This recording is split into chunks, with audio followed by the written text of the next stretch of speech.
연습책 1-2에 가서 민사 분쟁 해결의 여러 수단이라는 챕터가 있는데 갖고 있는 교과서는 해당 부분 잘 찾아보세요. ADR이라고 해서 소송에 가름하는 분쟁 해결 제도에 대한, 그래서 조정, 중재, 화해 이런 제도에 대한 기본적인 설명이 어느 교과서든지 ADR이라고 처음에 나와요. 재판 외, 재판 바깥에서 분쟁 해결해 주는 것이죠. 그러니까 여러분이 가장 조정 같은 거, 구체적 타당성 있는 해결을 해준다. 판결의 경우는 일도 양단적인 해결로 간다. 그렇지만 조정 같은 이런 재판의 분쟁 해결 절차는 구체적 타당성 있는 해결을 가져온다. 뭐 저렴하고 신속하고 그다음에 등등 여러 가지 각 장점을 갖고 있는데 그걸 이해하고 있어야 돼요. 판결 절차와 대비돼서. 판결은 일도 양단이에요.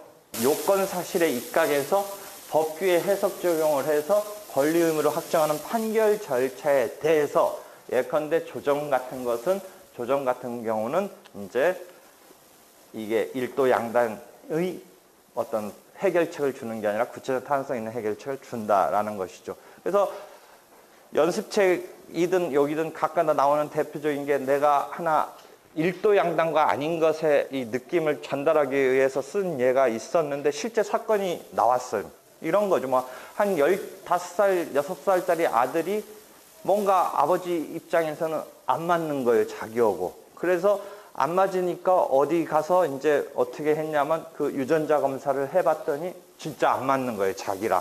그러면 그 다음 단계는 어떻게 되겠어요? 부인을 다그쳐야죠. 부인을 다그쳐서 너 이거 어떻게 된 일이야 했을 때 보통 나오는 흐름은 이제 어떻게 되겠어요? 부인이 아이고 빌어야겠죠. 그때 당시에 옛예인을 못 잊어서 뭐 이렇게 나가야 되는데 부인이 극구 아니라고 하니까 이게 황당해지는 거예요. 보통은 이제 그렇게 돼서 자초지종이 그렇게 흘러가야 되는데 아닌 거예요. 그러면 아닌데 부인은 잘못한 것도 없다는데 왜 이게 안 맞는 건가, 유전자. 그래서 쭉 추적을 해보니까 결국 태어날 때 병원에서 애가 바뀌어진 거예요. 애들이 바뀌어져 가지고 지금 10몇 년씩 서로 엇갈려서 키웠는데 지금 이렇게 아닌 것이 드러났어요. 그래서 추적해다 보니까 어쩌고 바뀐 거예요. 더 황당한 거는 한쪽 집안은 부자고 한쪽 집안은 가난한데 갑자기 부자가 가난한 거는 가는 거랑 가난한 집 슬프긴 더 슬픈 건 아무래도 가난한 집 쪽으로 가야 되는 애가 좀 더 슬플 것 같아요. 하여튼 그런 것 같아요. 그래가지고 그런 것에 대해서 이제 처리를 해야 되는데 결국 병원이, 간호사가 그 실수를 한 거예요.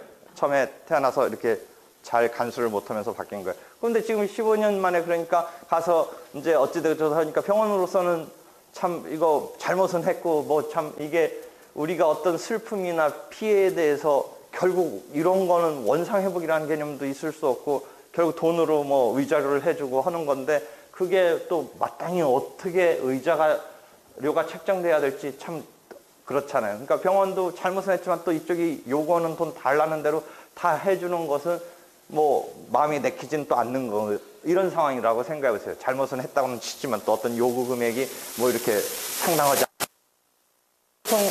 분쟁이라는 것은 뭐예요? 사적으로 해결되면 이렇게 오지 않겠죠. 근데 이게 해결이 안 되니까 소송이 제기됐죠. 그럼 소송이 제기됐을 때 그 병원 측, 간호사 측, 병원 측이 어떻게 방어를 펼쳐요?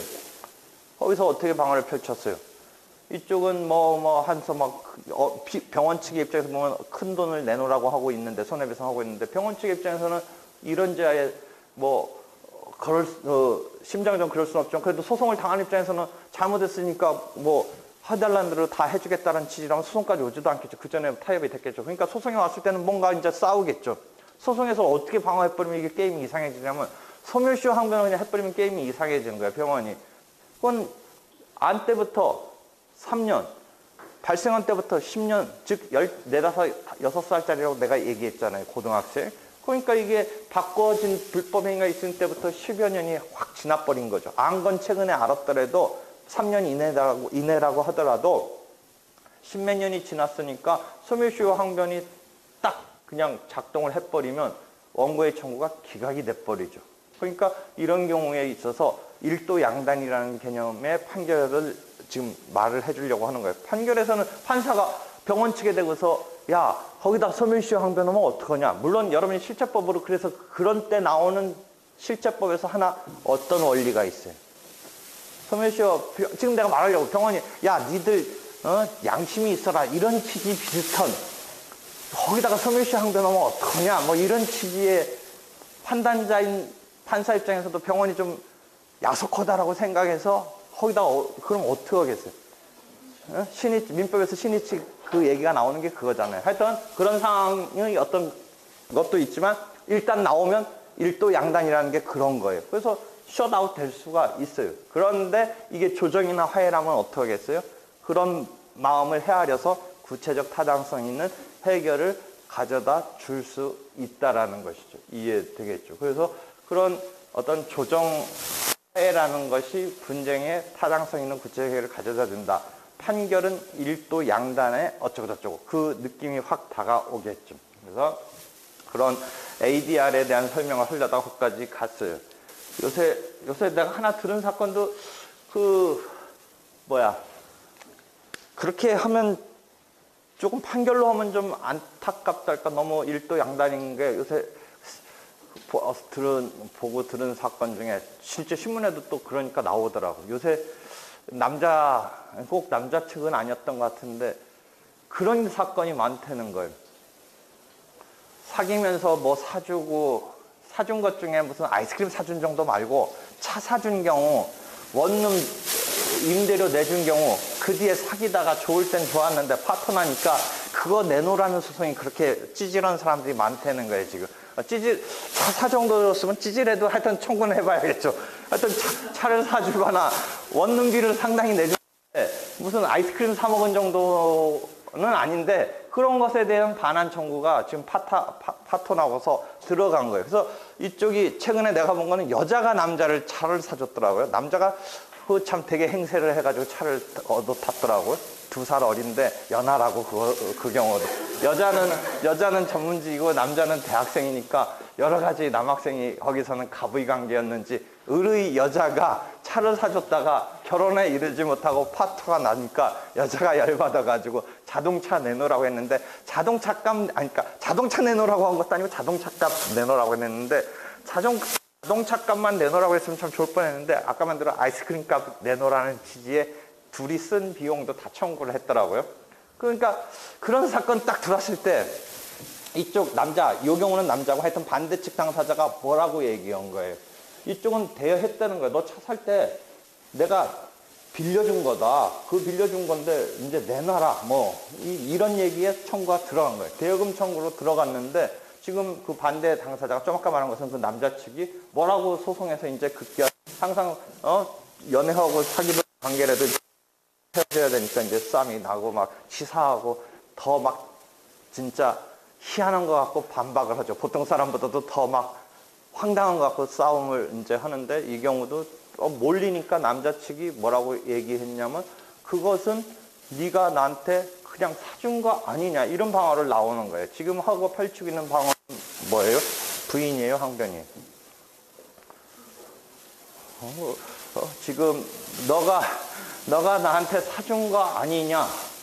여자가 남자한테 헤어지고 파탄나 차값 빌려준 거라고 했는데 남자 측이 그거 사줬던 거 아니냐라고 얘기하고 있어요. 뭐예요? 부인했어요? 항변했어요? 지금 그거 물어본 거예요. 부인했죠. 왜 그래요? 그게 이제 교과서에 나오는 부인과 항변의 구별 중에 뭐가 하나 있었어요? 증여 거라고 하는 주장은 이유부 부인이고 항변 아니다라는 가장 케이스에서 자주 물어보는 쟁점을 지금 내가 이야기하고 있는 거예요. 아무것도 아닌 사건 같아도 지금 내가 지금 얘기해 준 것은 그 부인이냐 항변이냐의 얘기 때문에 하고 있는 거예요. 지금 그러니까 이쪽에 대여금 청구가 들어간 거예요. 자동차값 내놔라. 내가 자동차 참여에 있어서 돈을 그만큼 대준 건데 그럼 빌려줬던 거지. 뭐 한 건 아니다라고 여자는 주장을 하고 있는 거고 남자는 지금 뭐예요? 그거 나 사줬던 거 아니냐. 그러니까 사줬던 거 아니냐는 결국 뭐예요? 증여한 거 아니냐 그 돈을 의 방어를 펼친 거고 이 방어는 지금 부인이냐 항변이냐에 있어서의 방어 방법에 있어서는 항변이 아니라 부인이다. 그 뭐 추가적인 설명 안 해도 여러분이 계속 객관식이든 주관식이든 사례형에서 계속 다루는 쟁점이잖아요. 가장 대표적인 쟁점. 그래서 그 케이스도 이 여자 측이 아유 그 뭐 같이 데이트 비용 좀 청구하는 건 좀 빼고 자동차만 딱 목을 이렇게 채서 좀 했으면 그래도 좀 명확했는데 그 데이트 비용까지 들어가니까 이게 진짜 차를 그냥 사준 것 같은 느낌이 되게 많이 들어요. 판단자인 입장에서도 지금 그냥 그거 딱 무슨 뭐 둘이 거기에 기름값도 다 청구했더라고. 주유소 가서 기름 넣은 거 막 그 신용카드 사용 내역 보니까 둘이 뭐 어디 들어간 것까지 다 나와. 그거까지 청구를 하니까 이게 차 대금이 좀 희석되는 것 같아. 그런 건 좀 빼고 차 대금만 탁 치면 이게 딱 차 대금만 나오면 아 차를 아무리 그래도 사줬지는 않았지 않았을까? 그건 비용 그냥 빌려준 식 아니었을까? 이런 느낌으로 가려고 하는데 거기서 막 같이 사용한 대금까지 다 청구하니까 그게 좀 희석돼요. 그래서 소송 전략상 그 변호사가 그건 좀 그런 건 한 뭐 5, 60만 원 정도 건 빼고 그냥 차 대금만 1200만 원만 딱 청구했으면 이게 딱 잡힐 것 같은데 그런 게 한 5, 60만 원, 7, 80만 원 붙어버리니까 이게 판단이 흐려져요. 하여튼 그 판사가 어떻게 하겠어요? 그런 경우에 조금 여자가 안타까운 마음은 있는 것 같은데 알 길은 없죠. 그 밖에 뭐 여러 가지 두 사람 사이에 일어나는 일들이 막 많이 있겠죠. 거기서. 그러니까 그것에 대해서 뭐 알 길은 없는데 지금 소송에서 등장한 그 주장된 자료로만 보면 하여튼 판단을 해줘야 된단 말이죠. 판단을 해줌에 있어서 조금 심정적으로는 그 여자가 하필이면 거기가 원고가 여자니까 그렇지 만약 남자가 그렇게 되면 여자가 이제 뭐 일종의 꽃뱀성한테 걸렸을 때는 남자가 불쌍할지 어떨지는 또 모르겠지만 하여튼 조금 안타까운 면은 있는데 하여튼 그런 경우 같은 경우도 그냥 조정이나 화해 같은 거로 하는 게 뭔가 타당한 해결을 가져다 줄 수도 있다라는 것이죠. 그 딱 줘라 말아라고 딱 판단하기가 이 판단자도 참 어떤 그런 사건이 요새 많다고 하는데 불황이라서 그런 건지 뭔가 많아요. 최근에는 뭐 법정에서 뭐 또 여러 가지 그런데 그런 경우에 있어서 당사자의 막 자초지정을 사실은 막 그 당사자는 뭔가 있겠죠. 그 여러 가지 말을 다 글로 써낼 수 없을 만큼 있는데 그것까지 헤아리고 하려면 판결의 일도 양단보다는 그런 어떤 구체적 단서 있는 걸 해줘야 된다는 거죠. 당사자 입장에서는 그렇게 해주는 게 더 좋은 어떤 해결책일 수도 있어요. 거기서 그렇다고 그 두 당사자 간의 뭐 관계가 회복될 수 있는지까지는 모르겠는데 하여튼 그래도 앙금을 덜 남기고 그 해결을 해줄 수 있는 뭐 그런 상황으로 가는 게 그런 점에 있어서 일도 양단보다 당사자의 어떤 미래 지향적인 앞으로의 상황까지도 고려한 어떤 유용한 판단이 나갈 수가 있다라는 게 그런 이야기예요. 그래서 그런 조정 해결하다 괜히 한 10여 분 이상을 또 얘기를 했는데 소송에 가름하는 분쟁 해결 제도로서는 그러한 화해, 조정, 중재가 있고 각각의 특징을 이해하면 돼요. 조정과 관련해서는 판례가 조정 내용으로 재심 대상 판결을 자기네끼리 재심 대상 판결 어떤 것을 재심의 소를 냈다가 그래서 만약에 재심의 소를 낸 사람이 이기면 그것을 취소시키고 새로운 심리를 해야 되는데 그러다가 조정이 돼가지고 그 조정의 내용이 지금 문제가 됐던 판결, 확정된 판결을 취소시키는 내용을 담은 조정이 이루어졌다라는 사안이 하나 있었어요. 원래 그러니까 조정의 대상은 사익적으로 자기가 처분할 수 있는 내용을 갖고 해야 되는데 재심의 어떤 판결이 나온 확정 판결을 재심으로 취소한다 아니다는 당사자끼리 조정할 성질이 아니다. 뭐 이런 판결이 있었는데 이 이야기를 하냐면 작년에 한 9월인가 나온 판결이 있었는데 뭐 때문에 그러냐면 내가 이 판례도 적어갖고 온 게 나 자체는 그 막 직전 판례 같은 거를 이렇게 하는 거가 그게 중요해서 하면 했지 직전 최신 판례라고 그래서 여러분도 당연히 동의하리라고 생각하는데 그거에 막 너무 전전긍긍할 필요가 없거든요. 그냥 자연스럽게 공부가 쌓여가지고 판례가 익혀지고 새로운 판례가 나왔어도 뭐 아주 의미 있게 전원합의체라든지 해서 기존의 획기적인 뭐가 바뀌었다든지 하는 거야. 그 동향을 알아야겠지만 그냥 무조건 막 새 판례를 익혀야 되는 어떤 그런 마음이 앞서가지고 종전 판례도 알지 못한 채 그런 것만 막 이렇게 신경이 쓰이는 거가 좋지 않다라는 건 동의할 거예요. 근데 이게 9월인가 작년 나왔는데 선택형 문제 2회 때, 그러니까 올해 1월에 지문이 그냥 떴더라고요. 그래서 좀 아까 조정은 사익적인 것에 관한 것이어야 하기 때문에 지금 재심의 소의 대상이 됐던 확정 판결을 당사자끼리 법원에 의해서 취소된 게 아니라 재심의 소로서 취소된 게 아니라 그런 와중에 조정이 되면서 그걸 취소시키고 당사자가 헌계 조정에, 물론 조정이라는 게 법원이 뭐 그래도 주제는 했겠지만 당사자의 의사에 따른 그 내용이 적혀 있는 것이 조정으로서 그럼 효력이 발생했느냐라고 했을 때 아니다, 뭐 그 판례가 있는데 그거를 그냥 지문 중에 하나로 곧바로 썼더라고요. 지문 중에 하나로 곧바로 쓴 거를 그런 내용을 묻고 싶으면 굳이 판례를 들이대면서 묻지 말고 그냥 말로 물어봐도 될 것 같은데 그 판례를 곧바로 그 내용 그대로 썼어요. 나는 판례를 내더라도 그걸 갖다가 의미를 분석해서 필요한 한도에서 내야지 그렇게 그냥 갖다 팍탁 판례로서 제시하는. 하여튼 작년에 보니까 이 판례가 9월달 판례인데 2012년 9월 13일 2014-97846 판결이 그런 게 하나 있더라는 거죠. 조정과 관련해서 여러분이 다 아는 정보인데 하나 조정조서가 재심 판결 대상을 취소한다는 조정이 지금 성립될 수 있겠느냐인데 조정은 사익적인 내용을 갖고 하는 것이니까 그런 조정은 성립될 수가 없다, 효력이 없다라는 판례가 하나 있다라는 것이죠.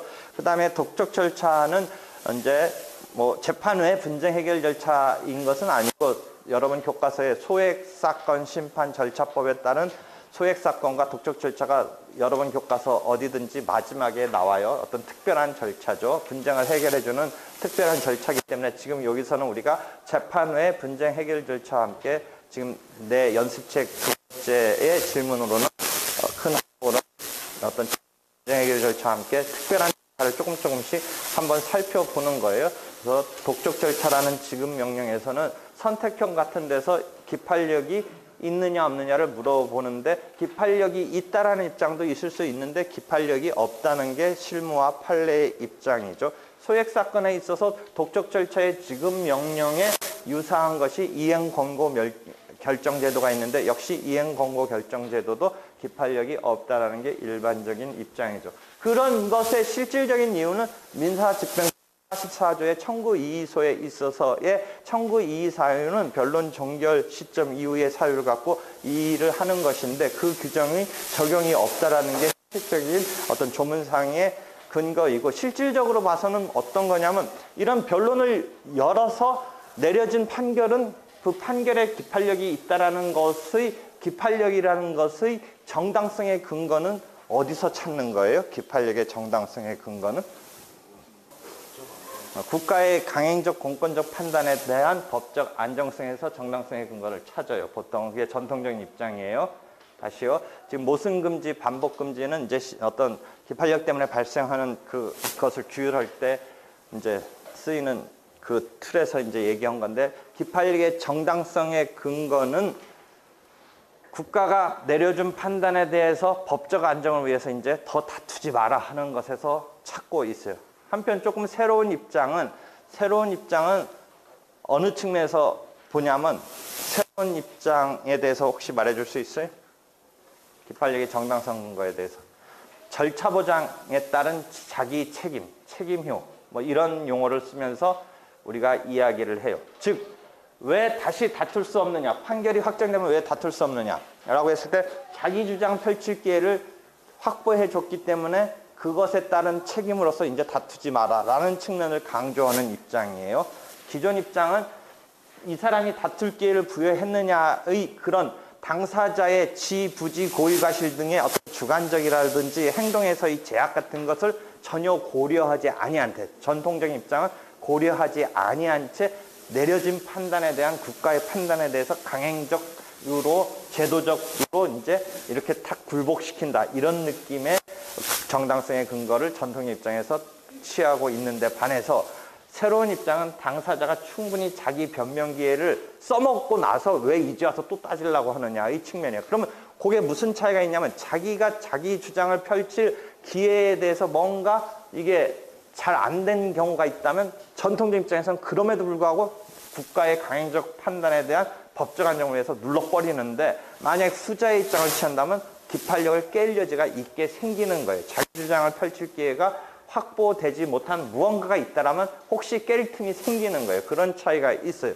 그래서 아까 필수적 변론의 원칙이라는 게 중요한 것은 이 변론이라는 게 자기 주장을 펼치고 상대방과 변명을 펼치면서 한판 붙는 이 중요한 장면인데 판결의 효력이 생기게 되는 그 변론을 그렇게 중대한 변론을 거쳐야지 이 판결이 내려질 수 있다는 것이고 좀 아까 말한 지급 명령이나 이행 공고 결정은 어떤 루트냐면 변론에서 피고 그쪽의 입장에서 피신청인이랄까 채무자를 법정에 불러서 변론을 펼친다는 장면이 전혀 없어요.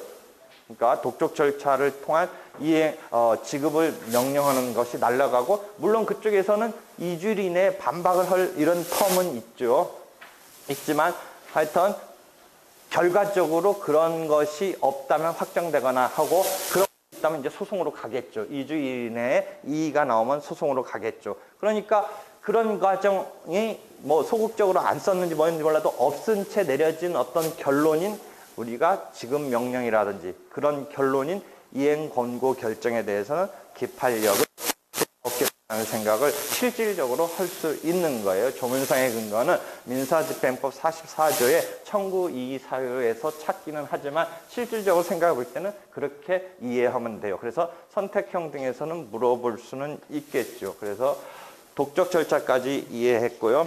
그런데 이러한 간이한 특별한 분쟁 해결의 절차에 있어서 독촉 절차 뭐 이런 거 이해했고 독촉 절차는 이제 금전적인 채권 등에 대한 것이고 하는데 이러한 분쟁 해결 절차는 금전 청구를 전제로 한다면 다 사후적이에요.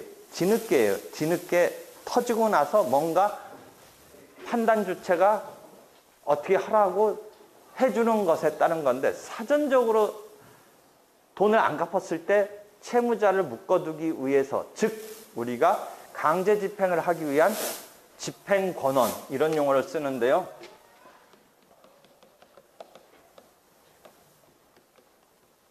확정된 판결이 집행권원이 되죠. 예컨대 확정된 지급명령이 집행권원이 되죠. 예를 들어 조정조서가 집행할 수 있는 권한이 되죠. 예를 들어서 화해가 220조 민사법 보면 화해 조서화되면 이게 확정 판결과 마찬가지 효력이 있다고 그래서 집행 권한이 되죠. 그러니까 우리가 판결을 권리 의무를 확정하는 절차로서 판결 절차를 이해하고 그 다음에 이제 이 확정된 권리 의무를 실현하는 절차인 집행 절차가 있는데 이 집행을 하기 위해서는 요 확정을 해야겠죠. 이 확정된 게 이제 집행 권한으로서 확정된 판결 또는 확정된 지급 명령, 뭐 조정조서, 재소정 화해라든지 화해 조서 이런 것 등이 강제 집행할 수 있는 집행 권한이 되는데 이런 것은 일이 터지고 나서의 어떤 절차를 추가적으로 밟아서 집행 권한을 획득하는 건데 미리 집행 권한을 획득해 놓을 수 있는 그런 제도가 하나 있는데 어떤 제도가 생각나요? 하나쯤? 지금 말한 이런 거 말고 돈 받을 것에 대해서 미리 나중에 안 갚았을 때 가서 강제 집행을 이런 판결 절차 같은 뭔가 절차를 밟지 않고 해둘 수 있는 제도가 하나 있는데 뭔가요? 재소전 하에도 좀 아까 그때 얘기했겠죠. 그럼 내가 재소전 하에 얘기할 때 재소전 하에도 여기 화해조서 하되고 법원에 가서 하여튼 어찌됐건 판사 앞에서 확인적인 공증적인 이것을 꾸며서 그거 가지고 집행을 들어가야 되는 거고 뭔가 있을까요? 사전적으로 해놓는 게 공증받는다라고 해서 집행증서라는 용어 쓰는 거 들어봤어요? 공증받는다, 공정증서를 작성한다. 이게 유일하게 사전에 그다음에 준 관공서이긴 하지만 공증인으로서 판사 아닌 이런 주체에 대해서 가서 내가 채무자가 채권자와 함께 뭐 대리인을 통하든 해서 가가지고 나중에 변제기에 변제 못하면 나 재산에 대해서 강제 집행해도 좋다라는 강제 집행 수락의 문구를 적은 문서에 사인해서 공증을 받아놓으면 그게 확정된 판결과 마찬가지의 이제 집행 권한이 돼서 나중에 그 변제기가 지나면 강제 집행을 할 수 있게 되는 거예요. 그래서 집행증서라고 우리가 법률상의 용어는 아닌데 공정증서를 작성하는 거예요. 공증인한테 가서. 여러분이 공증사무소, 변호사 사무실하고 이렇게 같이 팻말 붙어 있는 거 봤는데 그거는 변호사가 공증까지 같이 하는 거고 전업공증인이라고 그래서 순수하게 공증만 하는 사람도 전국에 한 40명 정도 있어요. 정원을 다 못 채우고 있어요. 80몇 명인데 정원을 하겠다는 사람이 없어서 못 채우고 있는데 변호사로서 송무 안 하고 공증하겠다는 게 좀 결심을 해야 될 아직은 그게 뭐든지 보수라든지 수입이 좋으면 넘치겠죠. 근데 아직은 그게 아닌가 그 지원자랄까 다 못 채우고 있어요. 그래서 공증인이라는 게 괜찮은 거예요. 공증해서 왜요? 괜찮죠. 근데 여러분 괜찮다고 해서 할 수가 없어요.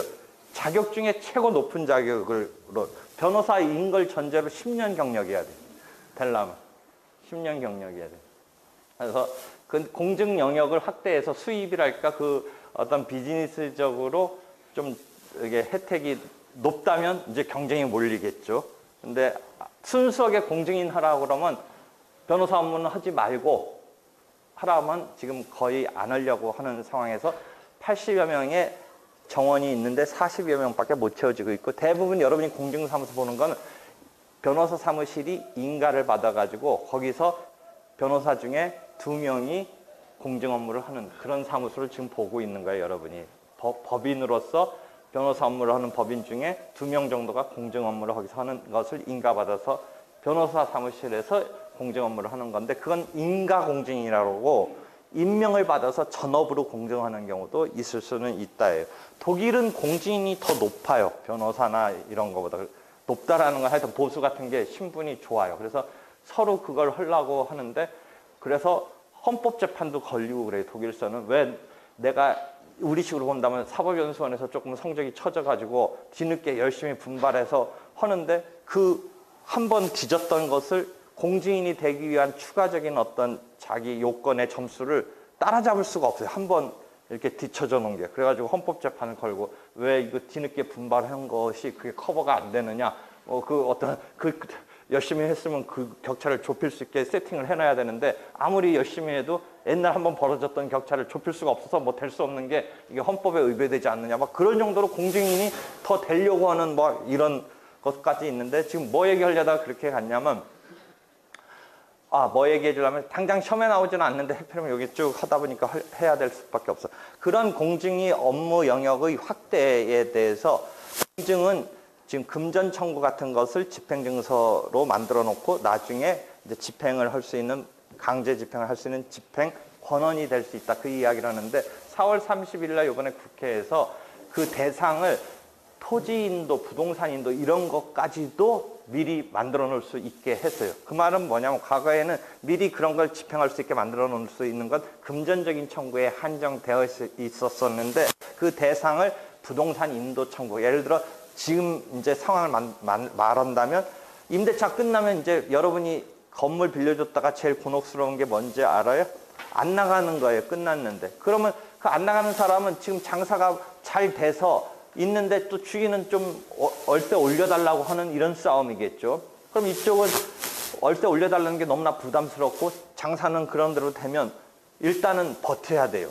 버티면 명도소송, 과거 표현으로 명도소송, 지금 표현으로 이제 인도소송이 들어갈 수밖에 없어요. 그럼 이쪽도 변호사 선임해서 피고 측으로서 대항을 해야 돼요. 그때 이 피고의 역할은 결국 뭐예요? 시간 끌기를 해주는 거예요. 피고 변호사는 시간 끌기를 해줘가지고 그냥 하루 어떻게 한 번만 변론기를 넘겨서 한 달 벌고 여기는 장사를 그래도 조금 더 하고 싶으니까 피고 측은 지금 그 요구에 임대차를 갱신한다든지 재계약하는 것까지는 또 그렇고 뭐 이런 상황에서 그러니까 괜히 실제 우리가 기록형이나 사례형에서 뭐 유익비 반환 청구 뭐 유치권 행사한다 그게 실질적인 어떤 채권이 있어서 행사하기도 하지만 그냥 한번 행사해보는 거예요. 그래서 없으면 없죠 하고서 한 3개월 흘러가는 거예요. 그래서 한 3개월 흘러가서 3개월 버는 거예요. 그러니까 그런 어떤 물론 경제적 약자일 가능성은 있는데 아까 말한 대로 이렇게 보면 아까 그 사귀었던 관계에서 여자가 좀 불쌍하다 느끼면 내가 이렇게 정리해서 그렇게 얘기하니까 불쌍하지. 그 내막은 아무것도 또 서로 모르죠. 왜? 그 소송에서 나온 자료만 갖고 우리가 판단하면 좀 불쌍하다는 생각이 있고, 예컨대 임대차 관계에 있어서도 꼭 경제적 약자인 임차인이 뭘다라는 건 아니고 또 이쪽이 또 뭔가 또 나름대로 또 나쁜 쪽도 있을 수도 있어요. 주인이 지금 무조건 나쁜 쪽은 아닐 수 있는 건데 하여튼 그쪽 입장에서 이쪽을 보호한다 라고 했을 때 우리가 주택임대차보호법이라든지 상가임대차보호법 등등에서 많이 배려를 하고 있는데 하여튼 내쫓기게 되는 상황에서 좀 안타깝긴 하지만 그렇다고 그냥 거의 땡깡성으로 막 개기고 있는 것에 대해서 빨리 내쫓아야 된다라는 게 법은 법이죠. 근데 그걸 어떻게 판단할 거냐의 어려운 문제인데 그 경우에 미리 인제는 어떻게 하면 된다? 너 끝났을 때 나가야 된다는 것을 미리 해놓으면 그 인도소송으로 3개월, 6개월, 1년 끄는 그런 거가 얄짤 없어지는 거예요. 그냥 곧바로 집행을 할 수 있게 한 거예요. 그러면 누가 좋은 거가 되네요? 좀 아까는 무슨 경제적 약자 이런 얘기 했을 때 지금 이 제도는 경제적 강자인 상가 주인 등이 유리하게 되네요. 4월 30일 날 그런 법이 통과됐는데 여러분 당장 그건 이런 교과서적으로 문제가 되는 건 아닌데 원래 지금 뭘 얘기해 주려고 했냐면 독촉 절차를 이용한 지급명령과 재소전하에의 대상은 재소전하에는 지금 말한 여러분 그러니까 재소전하에는 뭐예요? 가등기 담보법 등에 있어서 청산 의무를 이탈하면서 막 쓰인다라는 게 민법에서 배우고 있잖아요. 그런 것을 이용해서 그게 인도 청구 같은 것에 대해서 재소전하에가 지금 아까 말한 임대차 종료 시에 확 그렇게 쓰이는 거예요. 그래서 어떤 그게 문제가 있다라고 하는데 그 재소전하에의 영역에 지금 집행증서가 거기까지 간 거예요. 원래는 재소전하에의 역할에 있어서 그 부동산 인도권에 대해서는 재소전하에로 하던 방식밖에 없었는데 지금 집행증서로 그것을 이제 대체해서 집행증서로도 만들어둘 수 있다. 물론 조금 요건은 그래서 내가 좀 아까 우습게 말했지만 요건을 대단히 이 세입자를 보호하기 위해서 대단히 엄격하게는 해놨어요. 실제 집행증서를 만듦에 있어서 대단히 엄격하게는 해놨지만 일단 가능하게끔은 해놨어요. 가능하게끔. 그러니까 집행증서의 경우도 이제 금전 청구 같은 대체물 청구 이외에도 특정물 부동산 같은 경우에 인도 청구에도 그 대상을 할 수 있도록 했다라는 것이죠. 그래서 이렇게 이해하고요. 그다음에 소액 사건에 있어서는 이행 권고 결정 제도가 지급 명령 제도와 유사한 이런 기능을 하는 것이죠. 소액 사건에 있어서는 아예 나온 김에 꼭 뭐를 물어보냐면 소송 대리에 있어서 변호사 대리의 원칙이라는 87조의 예외를 소액 사건에 있어서 인정하고 있어요. 즉 누구에게 일정한 가족 관계에 있는 자 등에게 이 소액 사건에 있어서 변호사 대리 원칙의 예외를 인정하고 있는데 그럼 변호사 대리의 원칙과 관련해서 나중에 한번 또 나올지는 모르겠는데 이야기를 한다면 87조의 소송 대리에 관한 조문이 87조에서부터 펼쳐지고 있어요.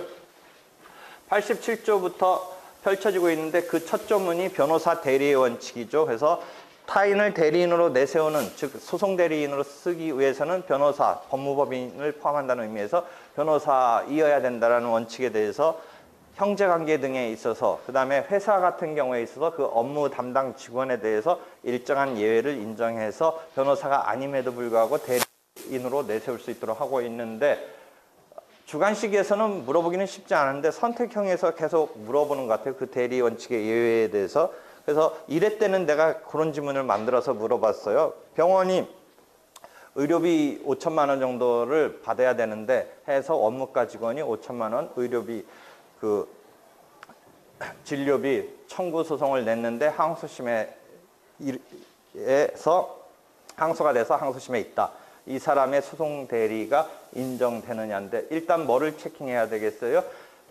병원 법인의 병원이니까 원래는 대표자가 이제 법정 대리인으로서 그 회사가 주체성이 인정돼서 병원이 주체성이 인정돼서 법인이니까 소송을 해야 되는데 결국은 타인을 대리인으로 쓰려면 변호사를 써야 되는데 다행히 그 원무과 직원에게 변호사 자격자가 아님에도 불구하고 대리인으로 나갈 수 있는 예외를 인정한다라는 게 단독 사건에 한해서, 그래서 금액적으로 5천만 원 사건을 보기에다가 내가 걸었어요. 5천만 원을 보기에다 걸었는데, 그렇게 해서 오케이 하고 됐다라고 생각하는데 하나 내가 더 또 걸었어요. 항소심에 이르렀다라고 그랬어요. 항소심에. 그러면 어디서 걸려들어요? 그런 예외가 인정되는 것은 단독 사건에 한해서 인정되기 때문에 항소심에서는 더 이상 5천만 원짜리 사건이라서 1심에 있어서는 단독 사건에 불과하지만 항소심에 올라간 이상은 5천만 원이 아니라 불문하고, 항소심은 1심에서의 단독 사건도